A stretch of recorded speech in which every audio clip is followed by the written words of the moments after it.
శ్రీకృష్ణ తులాభారం cinema గురించి చెప్తూ సాక్షాత్తు రామారావు గారు భగవత్ పురుషుడు అనుకుంటున్న రామారావు గారు మీ పాదాలు పట్టుకునే షాట్కి ఏమాత్రం వెనకాడకుండా ఏమీ పర్వాలేదు అని చాలా గొప్ప సాహసీకమైన సన్నివేశంలాగే చెప్తారు కదా. ఆ రోజు జరిగిన సంఘటన, ఆ షాట్, ఆ సీన్ గురించి చెప్పండి మేడం. నాకేంటంటే మొదటి నుంచి నేను కృష్ణ భక్తుడాన్ని. అందులో రామారావు గారు పక్కన కృష్ణుడు సత్యభామ, ఆ కృష్ణ అవతారమే కనిపిస్తుంది. సరే, యాక్టింగ్లో అన్నీ చేసిన తర్వాత ఆ కాలు పట్టుకుంటేనే కిరీటం తంతాను కింద పడిపోతుంది. అప్పుడు వెంటనే అప్పుడు కొంచెం లోక జ్ఞానం కొద్దిగా ఎట్లా మాట్లాడాలి కొద్దిగా డెవలప్ అయిపోయాను కదా. సో వెంటనే సారీ చెప్పాను, ఏముంది యాక్టింగ్ పర్వాలేదు జమున గారు. After all acting is very sportive. Rama Rao గారు, నాగేశ్వరరావు గారు అంటే వృత్తిరీత్యా ఇద్దరు హీరోలు, పోటీ సహజంగానే ఉంటుంది. కానీ కొన్ని కీలకమైన విషయాల్లో మటుకు వారిద్దరూ కలిసిపోయేవారు కదండి. ఇందాక మీరు అన్నట్టు జమున గారిని బాయ్కాట్ చేసే విషయంలో వాళ్ళిద్దరు ఒక ఐక్యమత్యం ఉండేది కదా. ఏదో చాలా వేరు కలిసే ఉండేవాళ్ళు. కానీ పేపర్లలో దాని ద్వారా కొన్నాళ్ళు వాళ్ళిద్దరు కూడా ఏదో గొడవ. రెండు క్యాంపులు నడిచాయి అంటారు కదా, అంటే వాటి గురించి ఎవరు చెప్పేవాళ్ళు లేరు, అందుకని కాస్త ధైర్యం చేసి మిమ్మల్ని అడుగుతున్నా. అలా ఉండేదా అండి? రెండు క్యాంపులు అలా ఉండేవా? క్యాంపులు అంటే నాకు అర్థం కాలేదు. అంటే వాళ్ళకంటూ ఒక వర్గం ఆర్టిస్టులు, ఒక వర్గం డైరెక్టర్లు, ఇక్కడ ఒక వర్గం డైరెక్టర్, అట్లా ఉండేదా? అది కొంచెం ఉండేది. ఉన్నాయి, ఆ రోజుల్లోనూ ఉన్నాయి. హీరో డామినేషన్ ఉండేది. తర్వాత ఏదో ఇట్లాగా గ్రూపిజం, ఒక డైరెక్టర్ ఉంటే ఆ డైరెక్టర్తో ఒక గ్రూపు, ఇంకో డైరెక్టర్తో ఉంటే ఇంకో గ్రూపు, ఇట్లాంటివి అన్నీ ఉన్నాయి ఆ రోజు.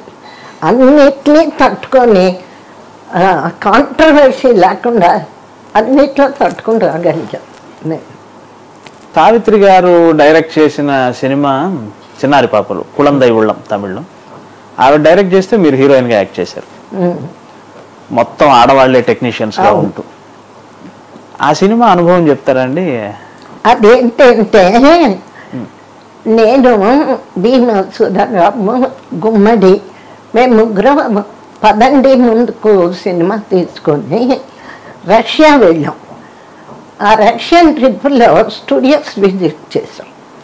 అక్కడ ఒక రష్యన్ పిక్చరు మొత్తం ఈ చిన్నారి పాపలే కథ.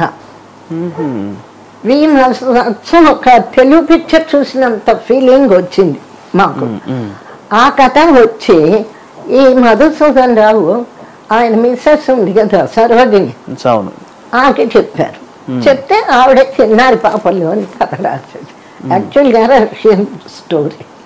అప్పుడు ఇక ఆవిడ ఐడియాని ఆడవాళ్ళందరం కలిసి చేద్దామని తలా ఒక 5,000 మేము ప్రొడ్యూసర్స్ అనమాట.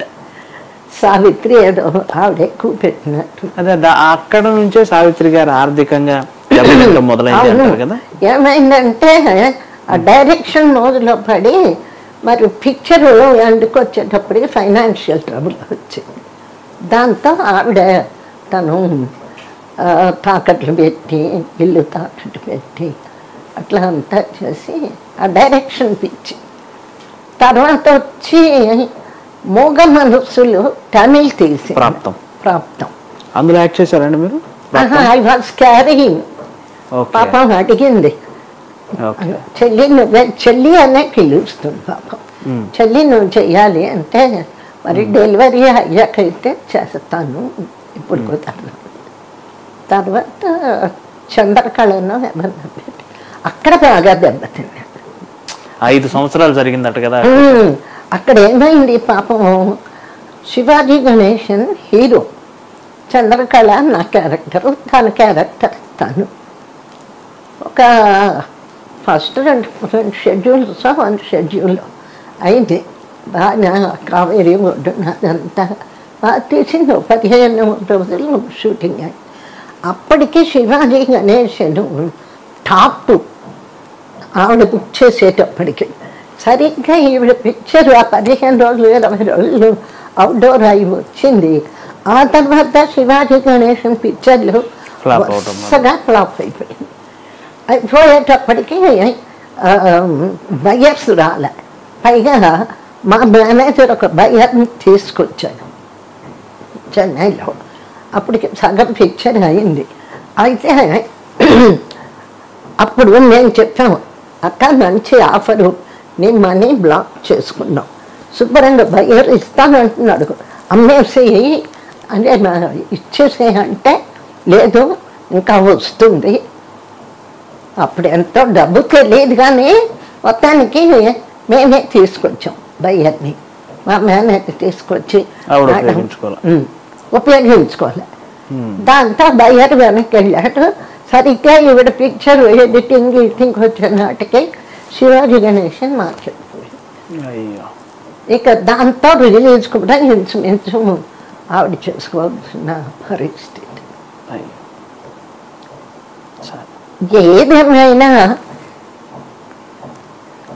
నా అనుభవంలో హీరోయిన్స్ సినిమాలు తీసి దెబ్బతిన్న వాళ్ళు ఎక్కువ ఉన్నారు కానీ సక్సెస్ఫుల్గా ఎవ్వరు లేరు. ఒక భరణి భానుమతి గారు చేశారు అంటే ఆవిడకి స్టూడియో ఉంది. అంజలి గారు కూడా ఆవిడ అదృష్టం బాగుంది. ఆవిడ ప్రొడ్యూసర్ అయిన డైరెక్షన్ అనేది మొత్తానికి సక్సెస్ అయింది భానుమతి అంజలి. మిమ్మల్ని డైరెక్ట్ చేయమని అడగలేదండి? చాలా మంది అడిగే ఉండాలి ఇన్ని సంవత్సరాలు. అడిగారు కానీ నాకు ఇంట్రెస్ట్ లేదు. డైరెక్షన్ అంటే వద్దనుకున్నారు. తర్వాత రిటైర్ అయ్యాక డాక్టర్ భారతి చేశాను. అది పాపను పెట్టి అప్పుడు కొంచెం అందులో చేతులు కాల్చుకున్నాను సినిమా కోసం. కానీ చాలా బాగుంటుంది ఆ సీరియల్, నేను చూశాను. అది చూసారా? చాలా సినిమా లాగా తీశాను. అవును. పడవ ఒడ్డు ఆవిడ డాక్టర్ క్యారెక్టర్ విలేజ్కి వెళ్ళి సేవ చేయటం. అక్కడ కథ మీరే రాశారండి? రామానాయుడు గారి దగ్గర. ఇదే సావిత్రి లాగానే నాకు కూడా డైరెక్షన్ మోజు పుట్టి దీని రైట్స్ ఈయన రామానాయుడు దగ్గర ఉంటే 10,000 ఇచ్చి కొనుక్కున్నా రైట్స్. కొనుక్కొని మొత్తం ఒకేసారి అవుట్డోర్ మంచి చక్రవర్తి మ్యూజిక్ అన్నీ బుక్ చేశాను. మొత్తం అటాచ్ తెచ్చి 1 month షూటింగ్. నమస్కారం, నేను జములని, మీ అభిమాన నటిని. నా ఇంటర్వ్యూ యమునా కిషోర్ గారితో ఐ డ్రీమ్లో చూడవలసిందిగా కోరుకుంటున్నాను. All the best.